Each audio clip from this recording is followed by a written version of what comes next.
जरा कल्पना कीजिए एक ऐसे व्यक्ति की जो अपनी सुबह अदालतों में हत्या और साइबर क्राइम जैसे भारी भरकम मुकदमों में बिताता है। हाँ, और फिर दोपहर होते होते वही व्यक्ति आर्टिफिशियल इंटेलिजेंस पे कोड लिख रहा है। बिल्कुल। और बात यहीं खत्म नहीं होती। शाम को वही इंसान सड़क पर लाल झंडा उठाकर एक जमीनी कार्यकर्ता की तरह पसीना बहा रहा है। मतलब सुनने में ऐसा लगता है ना जैसे हम किसी वेब सीरीज के 3 अलग-अलग किरदारों की बात कर रहे हैं। एकदम ऐसा लगता है किसी सस्पेंस थ्रिलर का कोई बहुत ही जटिल किरदार हो। है ना? लेकिन आज हमारे पास एक ऐसी राजनीतिक प्रचार सामग्री है, एक ऐसा चुनावी पर्चा है जो दावा करता है कि ये तीनों किरदार असल में एक ही इंसान है। इस सच में बहुत दिलचस्प केस स्टडी है। तो आज की इस गहन चर्चा में हम इसी प्रोफाइल को डिकोड करेंगे। हम बात कर रहे हैं पश्चिम बंगाल के 116 विधाननगर विधानसभा क्षेत्र के उम्मीदवार सौम्यजीत राहा की। हमारे पास उनके प्रचार का एक बहुत ही दिलचस्प दस्तावेज है और साथ ही कुछ तस्वीरें भी हैं। हाँ, वो तस्वीरें भी काफी कुछ कहती हैं। एक नाटकीय लाल पर्दा है, एक खाली कैनवस है और भारत की कम्युनिस्ट पार्टी मार्क्सवादी का वो जाना माना चुनाव चिन्ह है। बिल्कुल। पर चर्चा में गहराई तक जाने से पहले हमें अपने सुनने वालों के लिए एक बात बिल्कुल साफ कर देनी चाहिए। हाँ, ये बहुत जरूरी है। हम यहाँ जो भी विश्लेषण कर रहे हैं वो पूरी तरह से तटस्थ है। मतलब हमारा काम किसी भी राजनीतिक पार्टी, विचारधारा या इस विशेष उम्मीदवार का समर्थन करना या उन्हें खारिज करना बिल्कुल नहीं है। सही बात है। हम तो बस इस दस्तावेज को एक केस स्टडी की तरह देख रहे हैं। बिल्कुल, हम बस ये समझने की कोशिश कर रहे हैं कि आधुनिक राजनीति में जहाँ लोगों का ध्यान खींचना इतना मुश्किल हो गया है, वहाँ एक उम्मीदवार की छवि कैसे गढ़ी जाती है, कैसे अलग अलग योग्यताओं को पैकेज करके एक आदर्श प्रतिनिधि की छवि बनाई जाती है। और यही इस पूरे दस्तावेज का सबसे मजेदार हिस्सा है। मतलब अगर हम इस प्रोफाइल को देखें तो ये मुझे किसी डिकैथलॉन खेल जैसा लगता है। डिकैथलॉन? अच्छा, वो कैसे? मतलब डिकैथलॉन में आपको सिर्फ एक चीज नहीं करनी होती, आपको तेज दौड़ना भी है, भाला भी फेंकना है, ऊंची कूद भी लगानी है। हर चीज के लिए अलग ताकत चाहिए। इस पर्चे में भी कुछ ऐसा ही है। हाँ, ये उपमा बिल्कुल सटीक बैठती है यहाँ। देखिए, शुरुआत में ही बताया गया है कि ये उम्मीदवार बचपन से ही क्रिकेट, फुटबॉल और टेनिस के अलावा शॉट पुट और डिस्कस थ्रो जैसे खेलों का खिलाड़ी रहा है।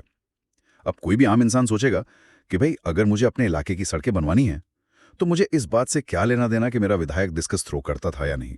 यहीं पर जिसे हम मनोविज्ञान में कॉग्निटिव कंट्रास्ट या संज्ञानात्मक विरोधाभास कहते हैं, उसका खेल शुरू होता है। अच्छा, तो ये कोई शौक बत गिनाने वाली बात नहीं है। बिल्कुल नहीं। जब कोई पीआर टीम पर्चे में शॉट पुट और डिस्कस थ्रू जैसे भारी भरकम व्यक्तिगत खेलों का जिक्र करती है तो वो आपको महज उनकी हॉबी नहीं बता रहे हैं, वो आपके दिमाग में एक विजुअल बना रहे हैं। मतलब एक तरह की मजबूती की छवि। हाँ, ये खेल शारीरिक ताकत और अकेले दम पर कुछ कर गुजरने की क्षमता के प्रतीक हैं।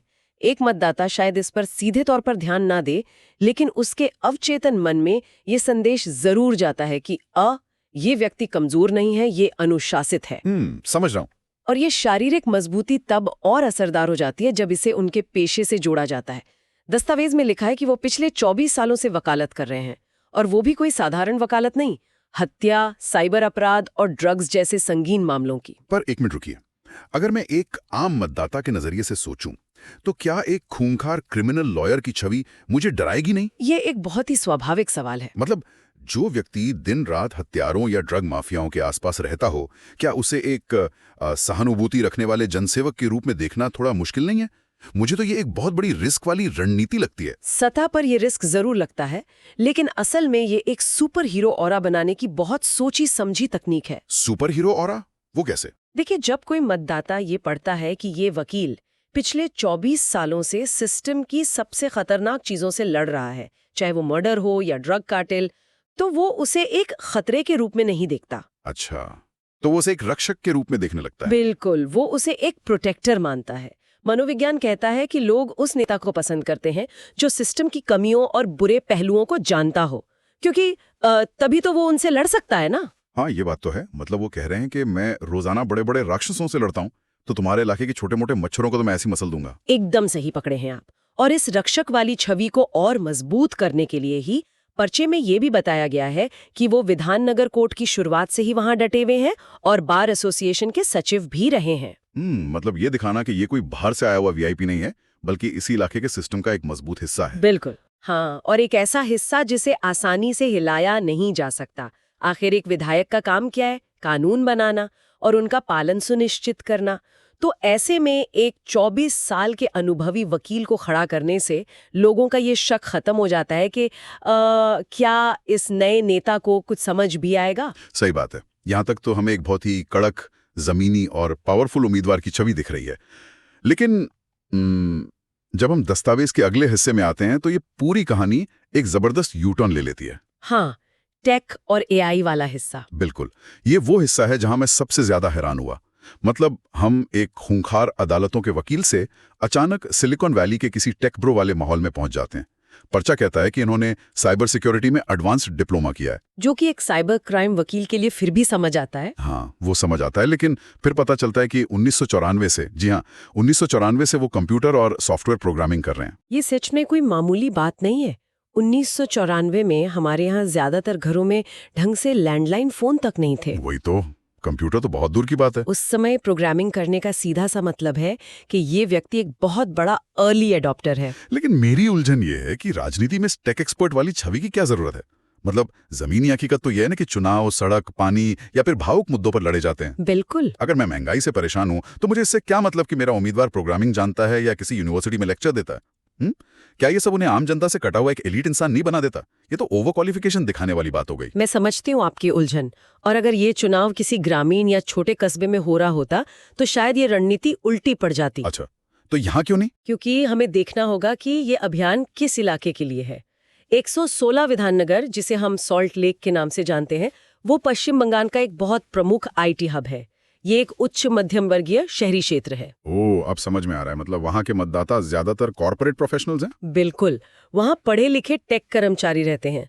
जब आप ऐसे इलाके में चुनाव लड़ते हैं तो ये जो एलीट क्रेडेंशियलिंग है, यानी अपनी विशिष्ट साख दिखाना, ये बहुत काम आती है।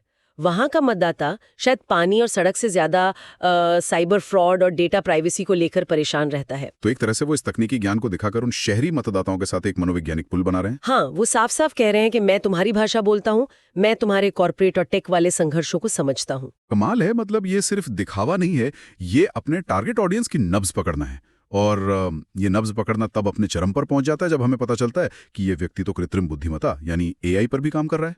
हाँ, आपराधिक न्याय प्रणाली में एआई के उपयोग पर उनका अध्ययन है। और यहाँ तक कि 2026 में उनका एक लेख भी छपा है जिसका शीर्षक है कृत्रिम बुद्धिमत्ता कानून के नियंत्रण के बिना खतरा। मतलब किसी विधानसभा चुनाव में एआई के खतरों पर बात होना बहुत ही दुर्लभ है। और आप इस लेख के शीर्षक पर गौर कीजिए, कानून के नियंत्रण के बिना खतरा। ये शीर्षक फिर से उनके उसी 24 साल के वकील वाले व्यक्तित्व को इस आधुनिक तकनीक के साथ जोड़ देता है। वाह, ये तो बहुत ही सधी हुए पोजीशनिंग है। इसे हम पॉलिटिकल ब्रांडिंग में थॉट लीडर या बौद्धिक विचारक की पोजीशनिंग कहते हैं। आम राजनेता तो बस हवाई वादे करते हैं, लेकिन एक थॉट लीडर क्या करता है? वो भविष्य के खतरों को पहचानकर उन पर किताबें लिखता है। और ऐसा करके आप उसे बाकी भीड़ से एकदम अलग खड़ा कर देते हैं। बिल्कुल, आप उसे एक विजनरी बना देते हैं जो 21वीं सदी के सबसे बड़े खतरों को समझने की काबिलियत रखता है। लेकिन यहाँ एक बहुत बड़ा विरोधाभास पैदा होता है। मतलब एक बड़ा कॉन्ट्राडिक्शन है।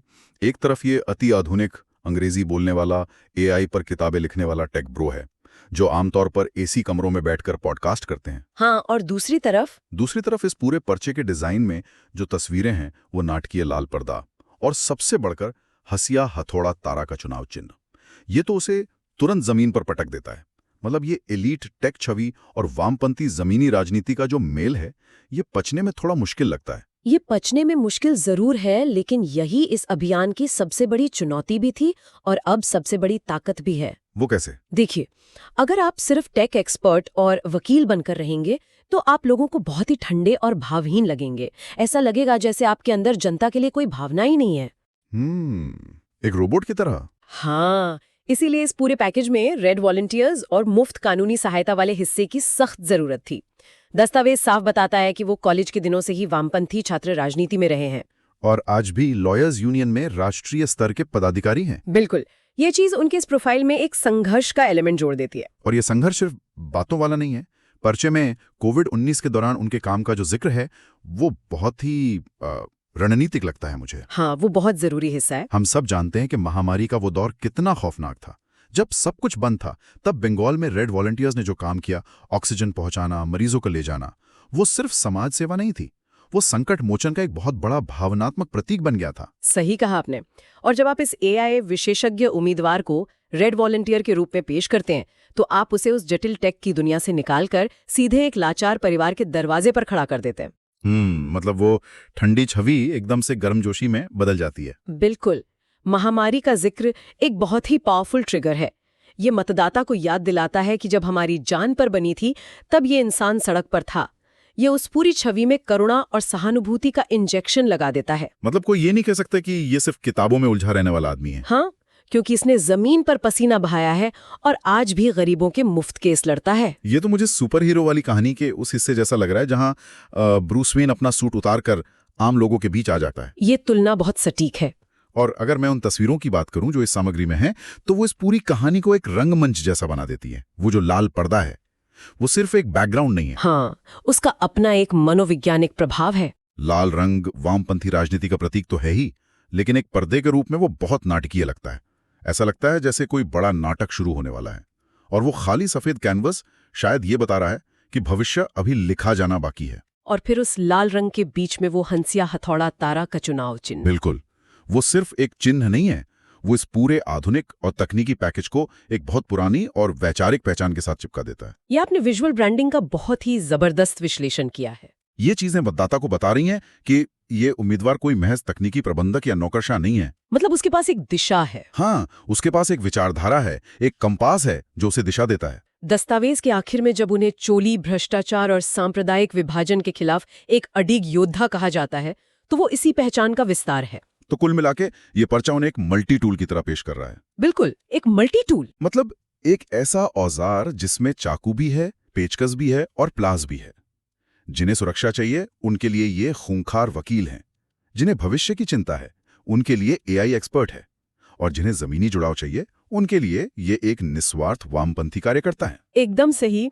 और ये सच में हैरान करने वाला है कि कैसे एक व्यक्ति के पूरे जीवन को, चाहे वो खेल हो, शिक्षा हो, प्रोग्रामिंग हो, इतनी बारीकी से तराश कर एक परफेक्ट कहानी में फिट कर दिया गया है। हाँ, और जब हम अपनी इस चर्चा को समेटने की तरफ बढ़ते हैं तो मुझे लगता है कि हमारे सुनने वालों के लिए यहाँ सबसे बड़ा सबक यही है कि आज के दौर में सूचना और राजनीति कैसे काम कर रही है। बिल्कुल। जब आपके घर कोई चुनावी पर्चा आता है तो वो सिर्फ एक बायोडेटा नहीं होता, वो एक मनोवैज्ञानिक हथियार होता है जो आपके अलग अलग डर, आपकी उम्मीदों और आपकी जनसांख्यिकी को एक साथ साधने की कोशिश करता है। और इस केस स्टडी से हम ये भी सीख सकते हैं कि आज का मतदाता अब एक आयामी नहीं रहा है। वो सिर्फ एक चीज से खुश नहीं होता। हाँ, वो चाहता है कि उसका नेता सड़क पर नारे भी लगाए और जरूरत पड़ने पर हाई कोर्ट में जिरह भी करे। बिल्कुल, आधुनिक राजनीति की अपील अब बहुत जटिल हो गई है। और यही जटिलता मुझे एक बहुत ही विचारोत्तेजक सवाल की तरफ ले जाती है, जिस पर हम सभी को इस चर्चा के बाद फुर्सत में सोचना चाहिए। हाँ, बताइए। आज 2026 में हम देख रहे हैं कि एक स्थानीय विधानसभा चुनाव के उम्मीदवार को भी एआई का एक्सपर्ट और साइबर कानूनों का जानकार होना पड़ रहा है। जरा सोचिए, आज से 10 या 15 साल बाद जब तकनीक हमारी जिंदगी के हर हिस्से को पूरी तरह से निगल चुकी होगी, तब एक राजनेता के लिए न्यूनतम योग्यताएं क्या होंगी? ये सच में एक बहुत बड़ा सवाल है। क्या भविष्य में तकनीकी विशेषज्ञता उतनी ही जरूरी हो जाएगी जितना कि आज के समय में भाषण देना माना जाता है?